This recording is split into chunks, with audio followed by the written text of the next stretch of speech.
வணக்கம் வாசகர்களே. இன்று நாம் கேட்கப் போகும் கதை சுஜாதா அவர்கள் எழுதிய மாஞ்சு என்னும் சிறுகதை. மானிடவர்க்கென்று பேச்சுப்படில் வாழகில்லேன் மன்மதனே. ஆண்டாள் நாச்சியார் திருமொழி. ராமானுஜம், பார்த்தசாரதி என்று பெருமாள் பெயராக சுந்தாச்சு ஐயங்கார் தன் மகன்களுக்கு வைத்தார். அந்த பெயர்கள் மாஞ்சு, பாச்சு என்று சுருக்கப்பட்டது அவருக்கு வருத்தம்தான். இருந்தும் சாகும் வரை மகன்களை முழு பெயர் வைத்து தான் கூப்பிட்டார். அதிக நாள் இல்லை. டயபெட்டிஸ் சரியாக அறியப்படாத உபாதை. சிறுநீரை கட்டெரும்பு மொய்க்கும் என்பது மட்டும் அருணாச்சல டாக்டருக்கு தெரியும். அதற்கு தசமூலாரிஷ்டமும் பாகற்காய் ஜூஸும் சாப்பிட்டால் சரியாகிவிடும் என்றுதான் சொன்னார். அக்கார அடிசில், அதிரசம், போலி, குஞ்சாலாடு எல்லாம் ஆகாது என்று சொல்லவில்லை. சுந்தாச்சி ஐயங்கார் எப்போதோ பொன்மலை ஒர்க் ஷாப்பில் வேலை பார்த்திருக்கிறார் என்று பேசிக் கொண்டார்கள். எங்களுக்கு ஞாபகத்தில் அவர் வேலைக்கு போய் பார்த்ததில்லை. கல்யாணம் லேட்டாக பண்ணிக்கொண்டார். டயபெட்டிஸின் விளைவுகளினால் சீக்கிரமே ஆச்சாரியன் திருவடி எய்தும் முன் கேங்க்ரின் வந்து ரொம்ப அவஸ்தைப்பட்டார். அவர் செத்துப்போன போது மாஞ்சுவுக்கு 12 வயசு, பாச்சாவுக்கு 10. இடையே ஒரு பெண் பிறந்து போய்விட்டது. டயபெட்டிஸ் தொல்லையால் ஏற்பட்ட ஒரே நன்மை ஐயங்காரின் உற்பத்தி திறமை குறைந்துவிட்டது. இல்லையேல் ஆண்டாள் வருஷம் தவறாமல் எல்லாம் நாராயணன் கிருபை என்று பிள்ளை பெற்றுக் கொண்டிருந்திருப்பாள். ஐயங்கார் இறந்த பின் அவர் விட்டுப்போன கடன்கள் மெல்ல மெல்ல கலைந்த புற்றிலிருந்து புறப்படும் குட்டி பாம்புகள் போல பிராமிசரி நோட்டு வடிவங்களில் வெளிவந்தன. அவருக்கு 3 சீட்டு ஆடும் பழக்கமும் குணிலா ஆடும் பழக்கமும் இருந்திருக்கிறது.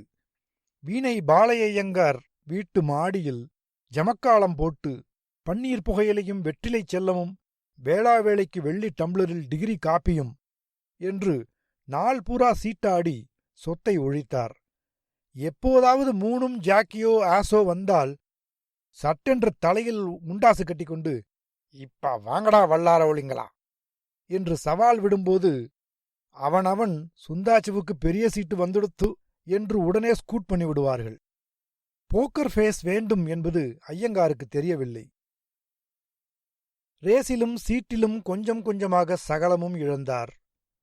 வருமானம் என்பது குத்தகைக்காரன் இறக்கப்பட்டு கொடுத்தால்தான் உண்டு. அவனை கெஞ்சவும் முடியாது. மேல் ஜாதி. இந்த வருஷம் விளைச்சல் சரியில்லை சாமி என்று அவன் ஏமாற்றுவதை போய் விசாரித்துக் கேட்காமல் அவ்வப்போது நிலத்தை விற்று ஜீவனம் ஓடிக்கொண்டிருந்தது.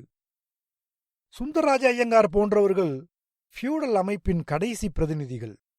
அவருக்குப் பின் ஸ்ரீரங்கத்தில் பிராமணர்கள் தூரத்து நிலச்சுவான்தாரர்களாக இருப்பது என்பதே வழக்கொழிந்து போய் விசுவாசமுள்ள குத்தகைக்காரர்கள் ரியல் எஸ்டேட்டும் ஒயின் ஷாப்பும் மெடிக்கல் ஷாப்பும் வைத்து சமூக ஏணியில் உயர்ந்தாலும் இன்னும் சாமி சாமி என்று கூப்பிட்டுக் கொண்டு அவ்வப்போது சாப்பாட்டுக்கு நெல் சம்பா விளைச்சலிலிருந்து அனுப்புவதை விற்று பிழைத்து வந்தார்.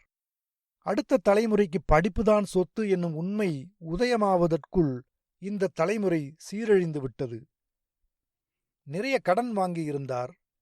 அவர் இறந்தபோது ஒரு பட்டாளமே பழுப்பான காகிதங்களை கொண்டு வந்து அதட்டிவிட்டு போனார்கள். ஆண்டாள் என்ன செய்வாள் பாவம்? பிள்ளைகள் படிப்புக்கு ஃபீஸ் கட்ட வேண்டும். பால், தயிர், பண்டிகை என்ற பல செலவினங்களை முதல் மாதங்களில் பாத்திரம், நகைகளை தெற்கு வாசல் கடையில் அடகு வைத்து சமாளித்தாள். அவள் பெயரில் அவள் அப்பா விட்டுப்போனது திருச்சி டவுன் ஸ்டேஷன் அருகில் நிலம் இருந்தது. வாழை போட்டிருந்தார்கள்.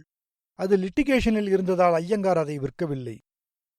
அது ஜிஎஸ்டி பைபாஸ் அருகில் இருந்ததால் வீட்டு மனையாக பிரித்து விற்றால் நல்ல காசு வரும் என்று வில்லங்கங்களை நீக்கி அதை விற்றுக் கொடுப்பதில் கணவனின் தூரத்து உறவு ஆறாவமுதன் ரொம்ப ஒத்தாசையாக இருந்தார். இங்க தனியா இருந்துண்டு ஏன் கஷ்டப்படுகிறாய்? என்னுடன் வந்து இரு, தழுக பண்ணி போடு. உன்னை ராஜாத்தி மாதிரி வைத்துக் கொள்கிறேன். மரகதம் ஒன்றும் சொல்ல மாட்டாள். அவளுக்கு புத்திர பாக்கியம் இல்லை. உன் 2ஆம் அவனை ஸ்வீகாரம் எடுத்துக்கொள்கிறேன். இருவரையும் ஈஆர் ஹைஸ்கூலில் சேர்த்து விடுகிறேன். சுந்தாச்சு உன் அழகையும் மதிப்பையும் தெரியாதவன் என்று சொல்லி பார்த்தார். ஆண்டாள் மறுத்துவிட்டாள். வரமாட்டேன். அவர் போன பின்ன எனக்கு என்ன வாழ்வு? வேறு ஒருத்தர் நினைக்கிறதே மகா துரோகம், பாவம். அவர் போகிற போது கையை பிடித்து சொல்லிவிட்டு போயிருக்கிறார், ஆண்டு பசங்களை நன்னா படிக்க வைன்னு. என் பிள்ளைகளை படிக்க வச்சு எப்படியோ பிழைத்துக் கொள்கிறேன், போய் சேரும் பிராமணா என்று சொல்லிவிட்டாள்.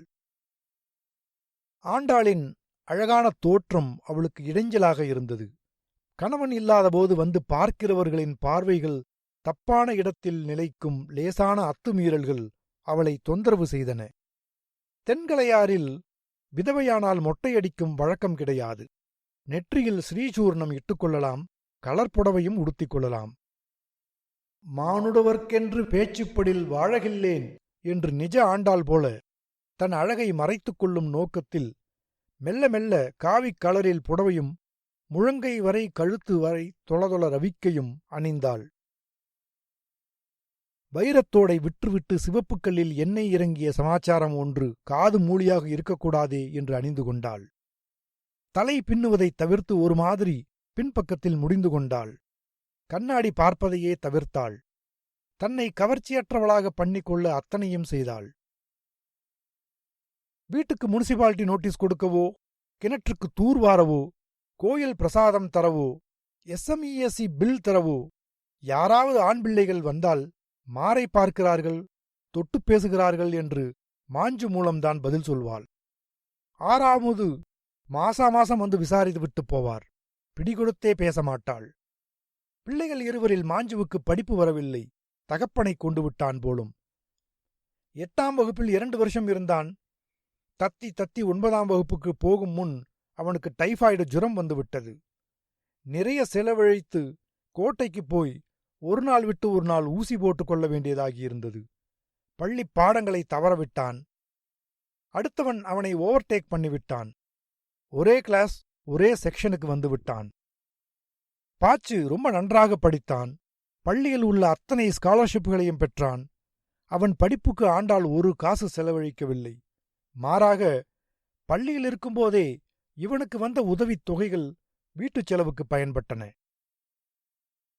பையன்கள் கேலி பண்ணுகிறார்கள், வேறு பள்ளிக்கூடம் போகிறேன் என்று மாஞ்சு திருவானைக்கோவிலில் ஒரு பிரைவேட் ஸ்கூலில் சேர்ந்தான்.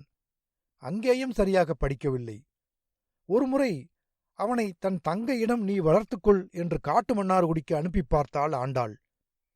அங்கு என்ன ஆச்சோ சரியாகச் சொல்லவில்லை. ஒரு நாள் லெட்டர் போடாமல் சாயங்காலம் அவள் தங்கை அவனை 3 மாசத்தில் திருப்பி கொண்டு வந்து விட்டுவிட்டாள். உன் பிள்ளையை நான் வெட்டுக்கொள்ள முடியாதம்மா என்றாள். ஏன் வைதேகி? அவன் சரியில்லை, அவ்வளவுதான் சொல்லுவேன் என்றாள். வைதேகி விவரமாகச் சொல்லவில்லை. மாஞ்சுவை கேட்டால் விழித்தான். கிளறிக் கேட்டதில் தப்பு வைதேகி பக்கம்தான் இருந்திருக்கிறது என்று தெரிந்து அந்த விஷயத்தை அப்படியே பொத்திவிட்டாள். ஆண்டாளின் முழு கவலையும் இப்போது மாஞ்சுதான். பாச்சு என்ன படிக்கிறான், எந்த கிளாஸ், எந்த பள்ளிக்கூடம் என்று கூட கவலையே படவில்லை. மத்தியானம் ஸ்கூலிலிருந்து வெயிலில் செருப்பில்லாமல் நிழலோரமாக நடந்து வந்து அவள் கொடுக்கும் மோர் சாதத்தையும் ஊறுகாயையும் கையை நக்கிக் கொண்டு சாப்பிட்டுவிட்டு உடனே பள்ளிக்கு போய்விடுவான். வேப்பமர நிழலில் எல்லா ஹோம்ஒர்க்கையும் 5 நிமிஷத்தில் முடித்து விடுவான். கொஞ்ச நேரம் மேல அடைய வளஞ்சானில் போய் பெரியவர்களுடன் பூப்பந்து ஆடுவான். சனிக்கிழமை சக்கரத்தாழ்வார் சந்நிதிக்குப் போவான். அடுத்த கிளாஸ் பாடத்தை வாங்கிப் படிப்பான். டியூஷன் எடுப்பான். மார்புக்கூடெல்லாம் பின்னி ஒல்லியாகத்தான் வளர்ந்தான். ஆனால் மூளை ரொம்ப ஷார்ப். மாஞ்சு தாட்டியாக ஆளழகு துப்பட்டிக்காரன் என்று இருந்தான். காலையில் புறப்படுவான். கீழ வாசலில் ரங்கு கடைக்குப் போக மாட்டான். ஒரு மளிகைக் கடையில் உட்கார்ந்து கொண்டு அவ்வப்போது பொட்டுக்கடலையை வாயில் போட்டுக்கொண்டு சிவாஜி படங்களை விமர்சனம் செய்வான். மத்தியானம் ஒழுங்காக சாப்பிட வந்து விடுவான். மெந்திய குழம்பு ரொம்ப பிடிக்கும். டிஃபனுக்கு காசு வாங்கிக் கொள்வான். ஒரு தூக்கம் போட்டுவிட்டு தெற்கு வாசல் போய்விடுவான். ராத்திரி 10 மணிக்குத்தான் வருவான். கெட்ட பழக்கங்கள் ஏதும் இல்லை. அவன் ஒரு ட்ரிஃப்டர். பாச்சுவுக்கு இவன் தர்ம சங்கடம். அண்ணனே இல்லை போல ஒருத்தரை ஒருவர் வீதியில் எதிரெதிரே செல்வார்கள். அவன் வம்புக்கு இவன் போக மாட்டான். எப்பவாவது என்னடா நன்னா படிக்கிறியா என்று அண்ணனின் பொறுப்புடன் விசாரிப்பான். எத்தனாவது, என்ன சப்ஜெக்ட் என்றெல்லாம் கேட்பான். மேத்ஸ் நன்னா போடு, அதுல தான் நிறைய மார்க் வாங்கலாம், பழைய கொஷின் பேப்பர் எல்லாம் சால்வ் பண்ணிடோ என்பான். ஆண்டாள் நிகு நிகுவென்று வளர்ந்திருந்த தன் மூத்த மகனுக்கு எதிலும் இன்ட்ரெஸ்ட் இல்லை, ஏதாவது தொழில் கற்றுக்கொள்ள பாலிடெக்னிக்கில் சேர்க்கலாம் என்று ஆடிட்டர் ராமசாமியிடம் அப்பா தாயே என்று கெஞ்சி திருச்சி துப்பாக்கி ஃபேக்டரியில் ஃபவுண்டரியில் ஒரு ட்ரெயினியாகச் சேர்த்தாள். அங்கே 3 நாள் சென்ற பின், இந்த சூடு எனக்கு ஆகவில்லை, உடம்பெல்லாம் எரியறது, கார்த்தால ரத்த வாந்தி எடுக்கிறது என்று சொல்லிவிட்டான். அதெல்லாம் பற்ற வேலம்மா, பிராமணால் பண்ண முடியாது என்றான். ஏண்டா இப்படி தாயாருக்கு பாரமாயிருக்கே என்று கேட்டதற்கு வீட்டை விட்டு ஓடிப்போய்விட்டான். ஆண்டாள் பதறிப்போய் ஆறாமுதுக்கு தகவல் சொல்ல அவர் உடனே வந்தார். நான் தான் சொன்னேனே, உன்னால் தனியா பிள்ளைகளை சமாளிக்க முடியாது, என் கூட வந்துவிட, உன்னை ராணி மாதிரி வச்சுக்கிறேன். நியாயமா பார்க்க போனா நான் தான் உன்னை கல்யாணம் பண்ணிட்டு இருக்கணும். சுந்தாச்சியோட அத்தங்காதான் இல்லாததும் பொல்லாததும் சொல்லி கல்யாணத்தை களைச்சுட்டு மரகதத்தை என் தலையில எல்லாரும் சேர்ந்து கட்டிட்டா. இப்பவும் ஒன்னும் குடிமொழிக்கு போயிடலை என்று மறுபடி கூப்பிட்டார். அன்று ராத்திரி கெக்கபிக்கே என்று நடந்து கொண்டார். நல்ல வேளை சமயத்தில் மாஞ்சு திரும்பி வந்துவிட்டதால் விலகிக் கொண்டார். எங்கேடா போனே என்றால், புதுக்கோட்டைக்கு போற வழியில நார்த்தாமலை பக்கத்துல சித்தன்ன வாசலுக்கு என் ஃப்ரெண்டு கூப்பிட்டான், மனசு சரியில்லை போனேன் என்றான். உங்க அம்மாவிடம் சொல்லிட்டு போகக்கூடாதோ என்றதற்கு, அம்மாதான் திண்டச்சோறுன்னு வெய்யறாளே என்றான்.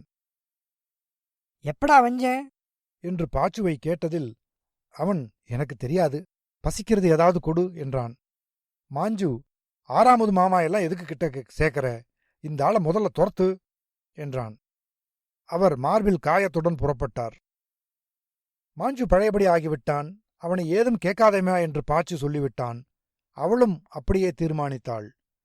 மாஞ்சு இதனால் வெத்து என்று இல்லை, சமூகத்துக்கு ஒத்தாசையாகத்தான் இருந்தான். மாய்ந்து மாய்ந்து பொது காரியம் செய்வான். முனிசிபல் எலெக்ஷனுக்கு காங்கிரஸ் சார்பில் போட்டியிட்ட கதர்க்கடை கன்னியப்பனுக்கு ஓடியாடி வேலை செய்வான். பங்குனித்தேர், சித்திரை தேர் எல்லாவற்றிற்கும் பின்னால் இருந்து மேளமடிப்பான். பின்சக்கரத்தில் நெம்புகோல் போட்டு அதன் மேல் குதிரை போல ஏறிக்கொண்டு ஆட்டுவான். ஹைஸ்கூல் பையன்களுக்கு கிரிக்கெட் கோச்சிங் பண்ணுவான். கேரம்போர்டு நன்றாக ஆடுவான். அம்மா மண்டபத்தில் கிளிமூக்கு மாங்காய் அடித்துத் தருவான். பெருமாள் புறப்பாட்டுக்கு ஸ்ரீபாதம் தாங்கியாக எழுந்திருள பண்ணுவான். தினம் பெருமாள் தாயார் சந்நிதிக்குப் போய் நெற்றி முழுக்க மஞ்சள் காப்புடன் வருவான். அன்னன்னைக்கு பெருமாள் எத்தனை மணிக்கு புறப்பாடு, எங்கெங்கே மண்டகப்படி, யாரார் உபயம் என்பதெல்லாம் அவனுக்கு அத்துப்படி. சித்திரை உத்தர வீதியில் மட்டை விழுந்துவிட்டால் ரூட்டை மாற்றவும், பாடியை துரிதமாக அகற்றவும், வாத்தியாருக்கும் பாடைக்கும் பச்சை மூங்கிலுக்கும் தென்னோலைக்கும் சொல்லவும் மாஞ்சுவைத்தான் கூப்பிடுவார்கள். எங்க மாஞ்சு படிக்கலையே ஒழிய எல்லா சாமர்த்தியமும் உண்டு அவனுக்கு. எங்க போனாலும் பிழைச்சுப்பா மாமி என்பாள் ஆண்டாள். ஒரு கல்யாணத்தை பண்ணி வச்சிரோ, சரியா போயிடும். அதுக்குத்தான் அலையறேன். முதல்ல அவன் சொந்த காலில் நிக்கட்டும் மாமி. ரங்கநாதர் அவனுக்கு ஏதோ வச்சிருக்காரு தெரியறது, என்ன வச்சிருக்காருன்னு தான் புரியலை. இடையே பாச்சு ஸ்டேட் ரேங்க் வாங்கி ஐஐடியில் என்ட்ரன்ஸ் எக்ஸாம் எழுதி முதல் 10 ரேங்குகளில் வந்தான். சென்னை ஐஐடியில் சேர்ந்தான்.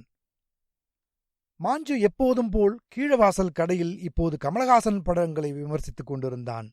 ஆண்டாள் சுற்றுப்பட்ட ஜீயபுரம், திருவள்ளரை போன்ற இடங்களில் ஏழை பிராமணப் பெண்ணாக மாஞ்சுவுக்கு பார்த்து கொண்டிருந்தாள்.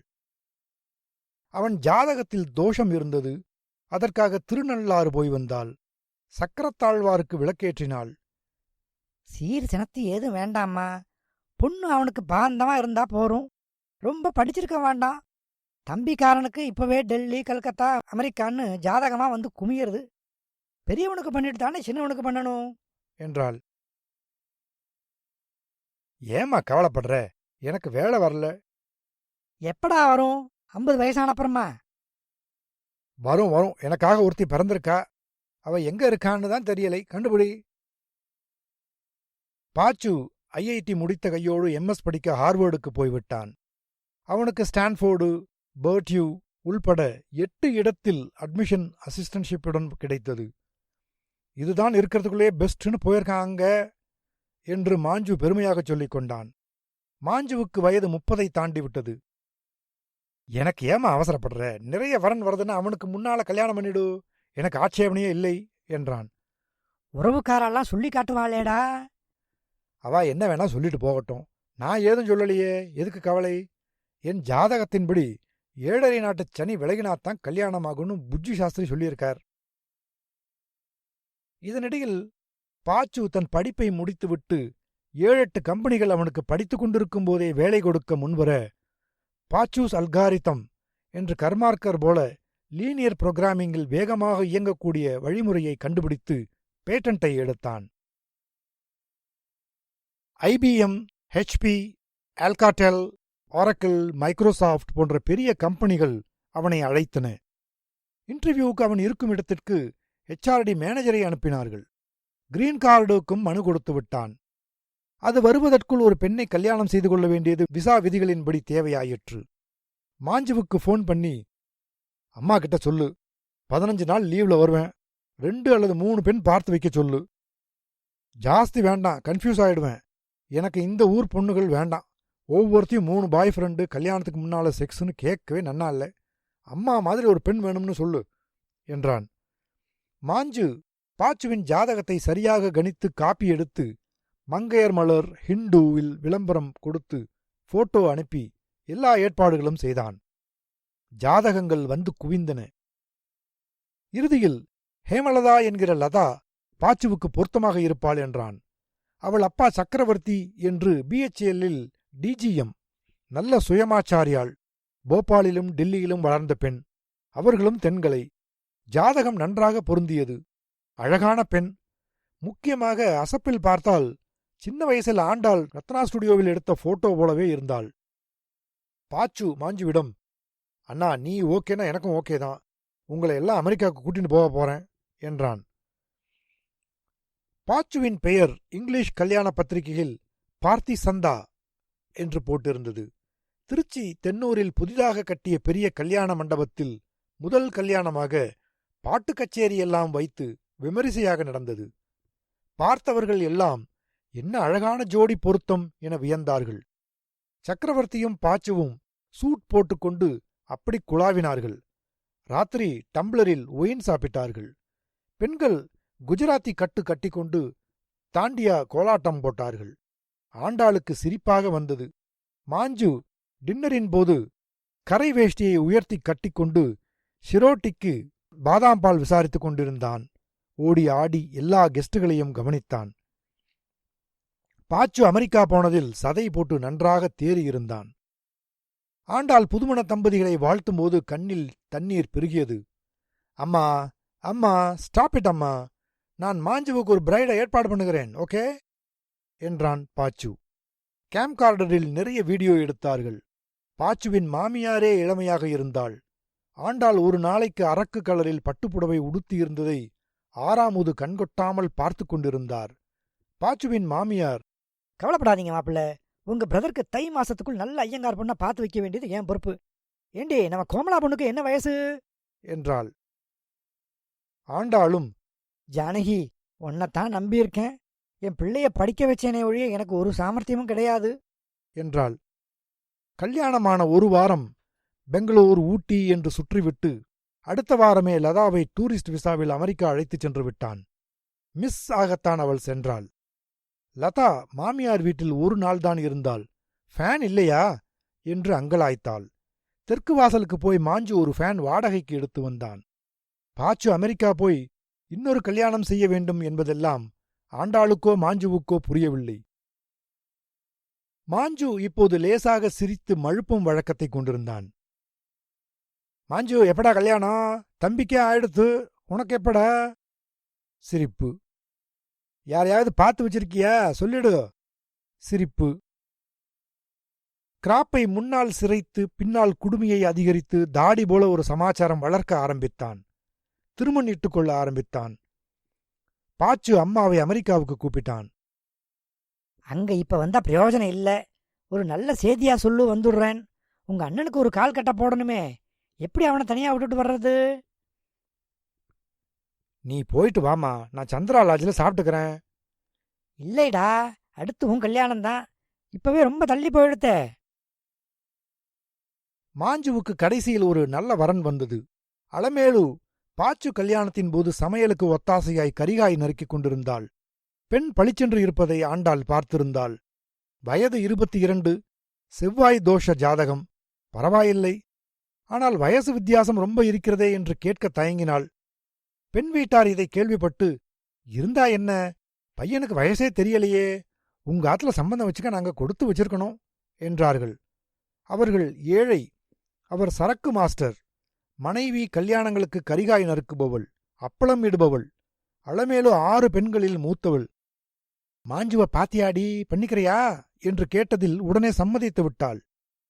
இங்க இருந்துட்டு 3 வேளை தளிக பண்ணிண்டு புடுதுணி மாதிரி ஒரு தாவணியே தோச்சு போட்டுண்டு சாக்கடை குத்திண்டு இருக்கிறதுல இருந்து விடுதலை கிடைக்கிறதால நான் ராமானுஜனை கல்யாணம் பண்ணிக்கிறேன் என்று சொன்னாள். நிச்சயதார்த்தம். பழம்பாக்கு வெற்றிலை மாற்றிக்கொண்டார்கள். சரக்கு மாஸ்டரிடம் பணம் இல்லை. வரவேண்டிய பணம் ஒன்று இருந்ததால் சித்திரை மாசத்தில் கல்யாணம் வைத்துக் கொள்ளலாம் என்றார்கள் பெண் வீட்டில். மாஞ்சு ஷேவ் பண்ணிக்கொண்டான்.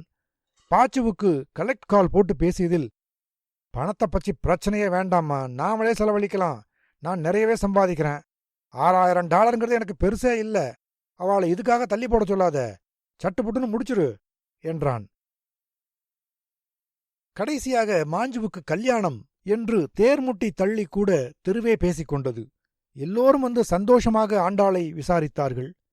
அந்த பெண்ணும் 2 முறை சேஷ வாகனத்தின் போதும் தைத்தேர் பார்க்கவும் வந்தபோது இவர்கள் அகத்துக்கு வந்து ஓடி ஆடி ஒத்தாசை செய்தது. ஆண்டாளுக்கு அவளை ரொம்ப பிடித்து போய்விட்டது. இப்பவே அம்மா என்று கூப்பிட்டது. பாச்சுவின் மனைவி லதா ஆன்டி என்று தான் கூப்பிட்டாள். மாட்டு பொண்ணு அவ கண்ணில் கூட காட்டல. ஒரு நாள் இருந்துட்டு அமெரிக்கா போயிட்டா. நீ தாண்டி ஏன் மாட்டுப்பெண், எங்க மாஞ்சுவுக்கு பெருமாள் கண் திறந்து விட்டார் என்றாள். பாச்சு அனுப்பிய $1000 மாற்றி அவளுக்கு நாராயணசாமி கடைக்கு போய் நல்ல பட்டுப்புடவை வாங்கித் தந்தாள்.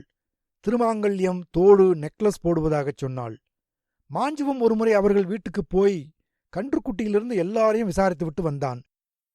ஏண்டி அவ்வளவு வயசு தெரியலையோல்யோ என்றாள் கோமலா சற்றே கவலையுடன். மாஞ்சுவை சாப்பிடச் சொன்னார்கள்.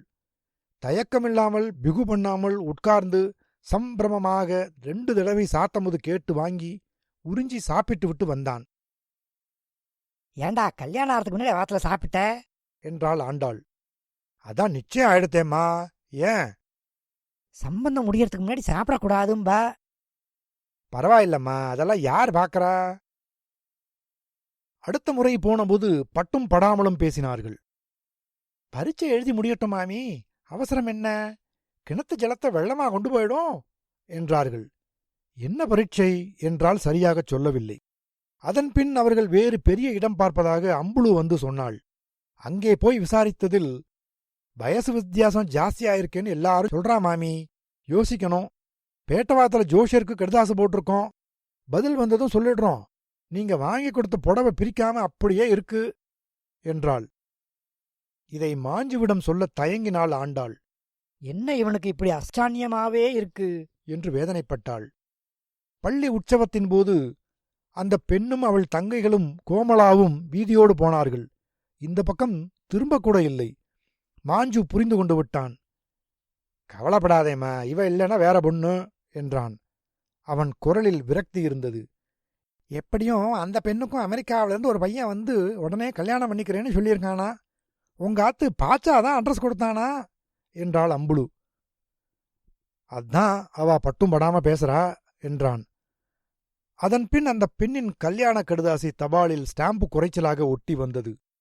திருப்பி அனுப்பினால் தப்பாக எடுத்துக்கொள்வார்கள் என்று மாஞ்சு அபராதம் கட்டி வாங்கிக் கொண்டான். அதே தென்னூர் மண்டபத்தில் கல்யாணம். இடையே பாச்சு போன் பண்ணியிருந்தான். அவனிடம் விவரம் சொன்னபோது, நான் தாம அட்ரஸ் கொடுத்தேன், என் அண்ணாவுக்கு நிச்சயமான பெண்ணை போய் பார்த்துட்டு போட்டோ அனுப்புன்னு கொடுத்தேன், அவன் கொத்துண்டுட்டான், ஒருவேளை சொல்லியிருக்க கூடாதோ. அம்மா, 2 பேரும் அமெரிக்கா வந்துருங்கோ, மாஞ்சுவுக்கும் ஒரு சேஞ்சா இருக்கும், நயகரா ஃபால்ஸ், டிஸ்னிலேண்டெல்லாம் சுத்தி காட்ட ரவுண்டு டிக்கெட் ஏற்பாடு பண்றேன் என்றான். லதா உண்டாகி இருக்கிறாள் என்றும் அவள் அம்மாவால் இப்போது வர முடியாது, லதாவின் அக்காவுக்கும் பிரசவ டைம் என்பதும் தெரிந்தது. ஆண்டாள் முதலில் போய் 3 மாதம் இருந்து குழந்தையை பார்த்து கொண்டால் லதாவின் அம்மாவும் வந்து விடுவாள். குழந்தை அமெரிக்காவில் பிறக்க வேண்டியது அவசியம், அப்போதுதான் அது அமெரிக்கன் சிட்டிசன் ஆகும் என்றான் பாச்சு. டிராவல் ஏஜென்ட் அம்மாவுக்கும் மாஞ்சுவுக்கும் அவசரமாக பாஸ்போர்ட் எடுத்தார்கள். பாச்சு தன் சம்பாத்தியம், வேலை, ஷேர் விவரங்கள், தன மதிப்பு எல்லாவற்றையும் விவரித்து ஸ்பான்சர் லெட்டர் அனுப்பியிருந்தான். தன் பிள்ளைக்கு இத்தனை சொத்தா என்று ஆண்டாள் பெருமைப்பட்டாள். இருவரும் விசாவுக்கு மனு போட்டதில் ஆண்டாளுக்கு கிடைத்தது மாஞ்சுவுக்கு காரணம் போதவில்லை என்று மறுத்துவிட்டார்கள். ஆண்டாள் ரொம்ப சங்கடப்பட்டாள். உன்னை தனியா விட்டுட்டு எப்படிடா போறது? நான் என்னம்மா சின்ன குழந்தையா? கல்யாணத்தையாவது பண்ணியிருந்தா அவ பார்த்துப்பாளே. அதான் ஆகலையே, நீ இப்ப அமெரிக்கா போய் ஆகணும். தனியா எப்படிடா போவேன்? அதெல்லாம் பிரச்சனையே இல்ல. மெட்ராஸ்ல பிளேன் ஏறினா நேரா எங்க இறங்க வேண்டியதில்லை. 8 ஊருக்கு பார்த்துப்பா மாமி என்றான் ஏஜென்ட். ஆண்டாள் பல்வேறு சீட்டுகளையும் எழுதி கொண்டு பருப்பு பொடி, கருவேப்பிலை பொடி, குழம்பு பொடி, ரசப்பொடி, முறுக்கு, தட்டை எல்லாம் எடுத்துக்கொண்டு பிரிட்டிஷ் ஏர்வேஸ் விமானத்தில் ஏறினாள். மாஞ்சு சென்னை ஏர்போர்ட் தடுப்பு வரை கொண்டு விட்டான். மாஞ்சு கொஞ்சம் இருமினான். ஆண்டாள் ஏனோ புறப்படும்போது ரொம்ப அழுதாள். பிளேனை விட்டு நகரவில்லை. ஒரு ஹோஸ்டஸ் நன்றாக பார்த்து கொண்டாள். லண்டன் வரை தமிழ் பேசினாள். JFKவில் பாச்சுவும் லதாவும் பாஸ்டனிலிருந்து வந்து கப்பல் காரில் அழைத்துச் சென்றார்கள். மாஞ்சு தாண்டி பாவம் அதிர்ஷ்டமே இல்லை. இல்லை ஆண்டி, ஒழுங்கா படிச்சிருந்தா மச்சினரும் தன்னை போலவே முன்னுக்கு வந்திருக்கலாம்னு பார்த்தி சொன்னார். முதல்ல இருந்து சரியா வளர்க்கலையா என்று லதா சொன்னது ஆண்டாளுக்கு உறுத்தியது. டைஃபாய்டு வந்து 1 வருஷம் பின்தங்கினதும் அவனுக்கு சுவாரஸ்யம் போயிடுத்து. அவனும் பாச்சு போல வந்திருக்க வேண்டியவன் தான். பாச்சு மாஞ்சுவா என்றான். லதா கடகடவென்று அர்த்தமில்லாமல் சிரித்து பாச்சுவுடன் முன் சீட்டில் ஒட்டிக்கொண்டாள். இவ என்ன சொல்றது என்று ஆண்டாளுக்கு வருத்தமாக இருந்தது. வீடு பெரிசாக 4 ரூம் மச்சும் கீழுமாக இருந்தது. லதாவுக்கு பிரீச் பேபியாக இருந்ததால் சிசேரியன் பண்ணி எடுக்க வேண்டும் என்றார்கள். அவள் பெட்ரூமை விட்டு நகரவில்லை. நாள் பூரா காதில் மாட்டிக்கொண்டு பாட்டு கேட்டாள். எதையோ குறித்துக்கொண்டே இருந்தாள். பிள்ளைத்தாச்சி பத்தியமாக இருக்க வேண்டும் என்று சொல்லிப் பார்த்தாள். அதெல்லாம் மாறிப்போச்சுமா என்றான் பாச்சு. அந்த ஊர் டிவி புரியவில்லை. பாச்சு மைக்ரோவேவ், ரைஸ் குக்கர், பிளெண்டர் போன்றவைகளை எப்படி இயக்குவது என்று சொல்லிக் கொடுத்தான். கேஸ், எலக்ட்ரிக் அடுப்பு எல்லாம் சௌரியமாக இருந்தது. பாச்சுவுக்கு வேளைக்கு வேளை வெங்காய பஜ்ஜியும், தோசையும், இட்லியும், அடையும், தேன்குழலும், முள்ளு முறுக்கும், பருப்பு உசிலியும் மாற்றி மாற்றி பண்ணி போட்டாள். கீரை, வாழைக்காய், உருளைக்கிழங்கு, சேப்பங்கிழங்கு, ரோஸ்ட் எல்லாம் வகை வகையாகச் செய்து போட்டாள். பிள்ளையும் மாட்டுப் பெண்ணும் "this is great, cool, awesome" என்று சாப்பிட்டுக் கொண்டிருந்தார்கள். ஆபீஸிலிருந்து வந்தவுடனே அம்மா சாயங்காலத்துக்கு என்னமா டிஃபன் என்று கேட்பான். இந்தியன் ஸ்டோரில் அத்தனை காய்கறியும் கொட்டிக் கிடந்தது. பால் ஏராளமாக கிடைத்தது. நியூ ஜெர்சியிலிருந்து தன் நண்பர்களை கூப்பிட்டு பிரமாதமாக ஒரு விருந்து சமைக்கச் சொன்னான். அத்தனை பேரும் ஒன்று விடாமல் சாப்பிட்டு, "ஆன்டி, எங்க வீட்டுக்கு வந்து இந்த மாதிரி வடை போடுறது எப்படின்னு ஒய்ஃபுக்கு சொல்லிக் கொடுங்க ஆன்டி. பார்டா, உங்க அம்மாவை கிட்னாப் பண்ணிட்டு போறேன்" என்றார்கள். பார்ட்டிக்கு மாஞ்சுவுக்கு பார்த்த அந்த பெண் அலமேலு அவள் கணவனுடன் வந்திருந்தாள். ஆளே மாறிப்போயிருந்தாள். தலையை கிராப் வெட்டிக்கொண்டு, ஆண்பிள்ளை சொக்காய் போட்டுக்கொண்டு, அவளே சொல்லிக் கொண்ட பின்தான் அலமேலு என்று தெரிந்தது. அவள் கணவன் அவளை அடிக்கடி லூலு என்று அழைத்தான். அவ்வப்போது உன் அண்ணன் என்ன பண்ணி கொண்டிருக்கிறானோ என்று அங்கலாய்ப்பாள். "அம்மா, இங்க வந்தாச்சு நீ. No news is good news." இல்லடா, அவனுக்கு ஒரு கல்யாணத்தை பண்ணியிருந்தா. இதையே சொல்லின்றுமா என்றான் பாச்சு. அன்று லேசாக குடித்திருந்தான். "உன் 2வது பிள்ளையை எப்பயாவது தட்டி கொடுத்திருக்கியாம்மா? ஸ்டேட்லயே முதலா வந்தேனம்மா, ஒரு திருக்கண்ணமுது பண்ணி போட்டிருக்கியா? என்ன அணைச்சு ஒரு முத்தம் கொடுத்திருக்கியாம்மா? ஸ்காலர்ஷிப் பணத்தையெல்லாம் கொண்டு வந்து கொட்டினனே, எப்பவாவது தேங்க்ஸ் சொன்னியாம்மா? அப்பப்போது 500, 1000 டாலரா அனுப்பிச்சேனே, எப்பவாவது போன்ல கூப்பிட்டு, பாச்சு, உன்னை பிள்ளையா பெத்ததுக்கு எனக்கு பெருமைடா பாச்சு அப்படின்னு ஒரு வார்த்தை. எப்ப பார்த்தாலும் மாஞ்சு கல்யாணம் ஆகலையே, மாஞ்சு சாப்பிடலையே, மாஞ்சுவுக்கு கொத்தமல்லி தொகையில் பிடிக்குமே, மாஞ்சுவுக்கு அடை பிடிக்குமே, வெள்ளை கொழுக்கட்டை பிடிக்குமே. உனக்கு 2 பிள்ளைம்மா.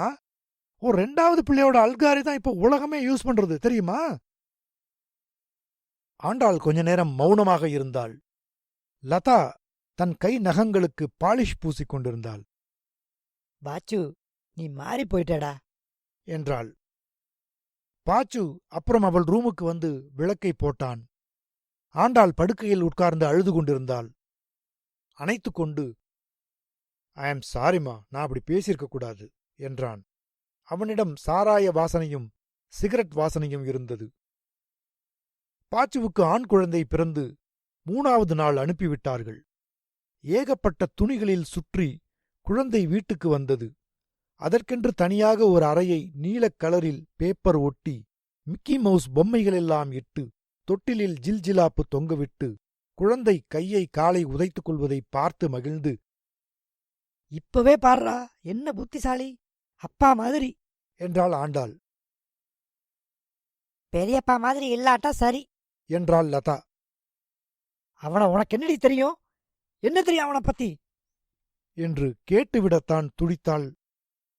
எதற்கு வந்த இடத்தில் சண்டை என்று பல்லை கடித்துக் கொண்டாள். அவளுக்கு அமெரிக்கா பிடிக்கவில்லை. சிறைவாசம் போல இருந்தது. வாரம் ஒரு நாள் இந்தியன் ஸ்டோருக்கு கூட்டிப் போவான். நடுராத்திரியில் 40 மைல் போய் பால் கேன் வாங்கி வருவதும், பழைய நாகேஷ் படங்களை கேசட் எடுப்பதும், உதவாத சாமான்களை வாங்கி டிக்கியை ரொப்புவதும் ஆண்டாளுக்கு பிடிக்கவில்லை. வேளா வேளைக்கு பாச்சுவுக்கு தளிகை பண்ணி போட வேண்டும், சுட வைக்கக்கூடாது, சத்தம் போடுவான். கைக்குழந்தையை வளர்ப்பது ஆண்டாளுக்கு மறந்து போய்விட்டது. அது ஓயாமல் அழுதது. இப்போதே அதை தனி ரூமில் போட்டுவிட்டார்கள். டாக்டர்கள் வரவே மாட்டார்கள். ரொம்ப பயந்து கொண்டேதான் இருந்தாள். குழந்தை விச்சுளியாயிருந்தது. தாய்ப்பால் கிடையாது. லதா, உங்க அம்மா எப்ப வரப்போறா என்று கேட்டாள்.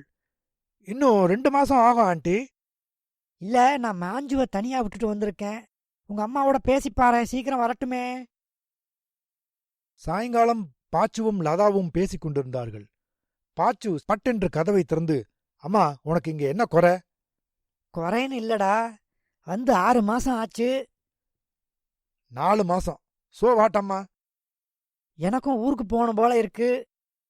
அங்க என்ன வச்சிருக்க உனக்கு? மாஞ்சு.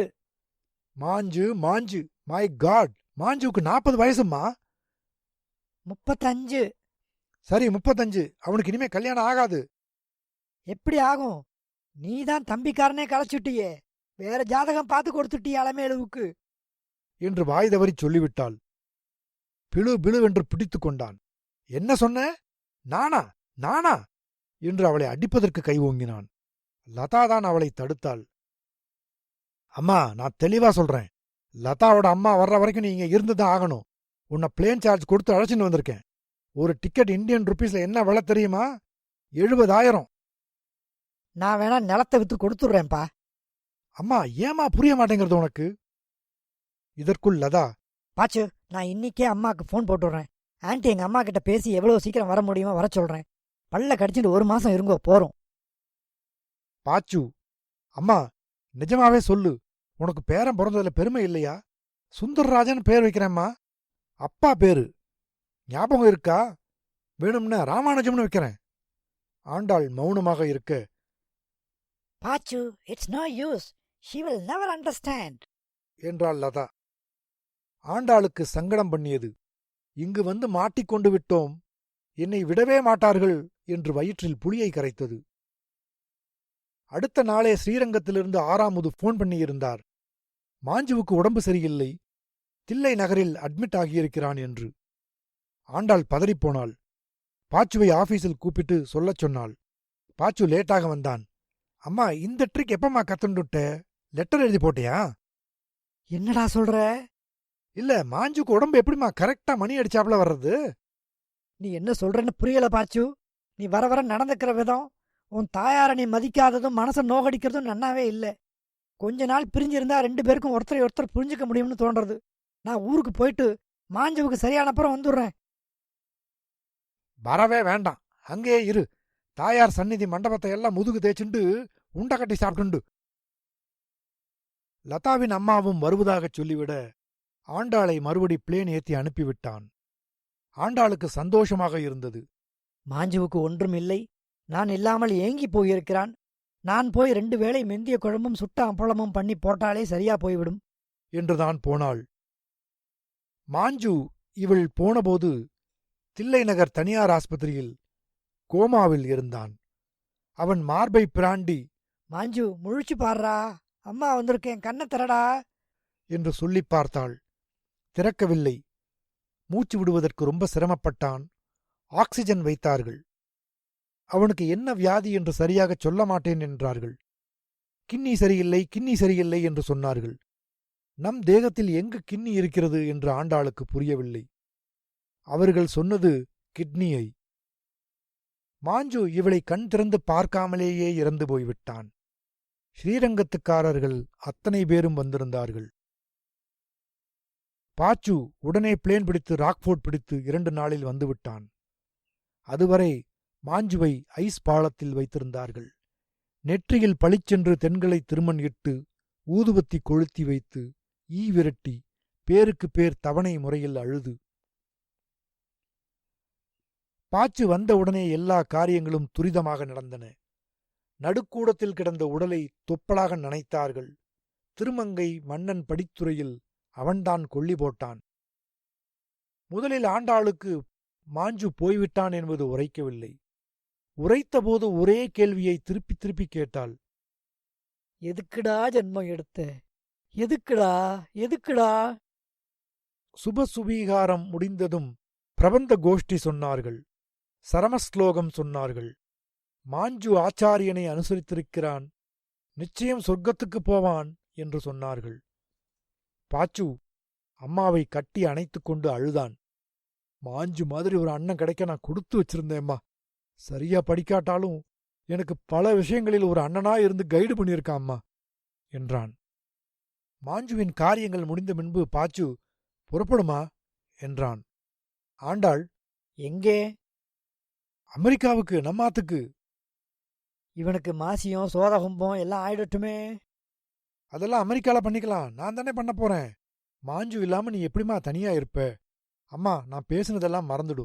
மாஞ்சு போனப்புறம் ஈக்குவேஷனே மாறிப்போச்சு. இப்ப நிலைமையே வேற. உன்னால தனியா இருக்க முடியாது, இருக்கக்கூடாது. லதாவும் போன் பேசினாள். உங்க பேரை இப்பவே பாத்தீங்கிறான். வந்துடுங்க அம்மா, பிட்ஸ்பர்க் போலாம். பக்கத்திலேயே ஒரு ஸ்ரீனிவாசர் கோயில் கட்டுறா என்றாள். பாச்சு இவளுக்கும் சேர்த்து டிக்கெட் புக் பண்ணிவிட்டான். அதை கேன்சல் பண்ணிடு. பாச்சு, நான் கண்டிப்பா வரேன். இப்போ உடனே குழந்தைய பார்த்துக்கத்தான் அவ அம்மா வந்துட்டாளே. கொஞ்ச நாள் போகட்டும், வரேன் என்றான். கொஞ்ச நாளைக்கு வரேன், ஆனா பளிச்சுன்னு சொல்லிடுறேன், எனக்கு ஸ்ரீரங்கத்தை விட்டு வர முடியாது. தனியா எப்படிமா இருப்ப? தனியா இருக்க போறதில்ல. மேலச்சித்திர வீதியில 6ஆவது ஆத்துல மாடியும் கீழுமா நிறைய இடம் இருக்கு என்றாள்.